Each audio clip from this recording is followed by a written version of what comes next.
Hi, my name is Arnuv. I'm a rising sophomore at Homestead High School, and today I'm going to be going over the first milestone for my project, which is the Internet of Things weather indicator. So for my first milestone, there are two aspects. There's the hardware aspect and the software aspect. So first I'll go over the hardware aspect. So for hardware, I have my laptop, I have my particle photon, a NeoPixel ring, and a breadboard. All of these are connected, and my laptop draws power for the entire system. And that's all the setup I really needed to do in terms of hardware, and I spent a majority of my time on software for this project. So for software, I needed to draw real-time weather data from a weather station.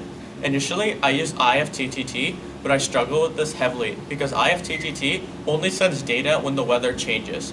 So if there are no clouds for a week and it's all clear, the new data will never get sent to the particle photon, meaning my indicator, which right now I have it set as LEDs, will not change. In addition, IFTTT only updates commands every 2 hours, meaning the method which I have set in my program only gets called every 2 hours, which is not something which I wanted. I wanted this to be real-time weather data. So, in an effort to remedy this, I switched over to the Open Weather API. So what the Open Weather API does is you paste the URL into your code, and it returns a JSON file returning the real-time weather data for a specific area.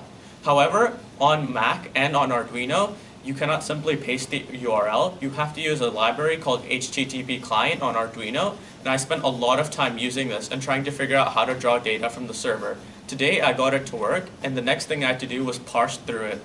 Unfortunately, Arduino doesn't have a very well-developed string class, so I spent a lot of time creating my own data structures to parse through the JSON file.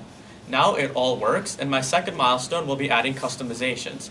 For example, I'll have it do green lights if my stocks are up, red lights if my stocks are down, or I'll have it do a different shade of red if I have a lot of work the next day based on my Google Calendar. And these are all things which I plan to implement in the coming week. Thank you.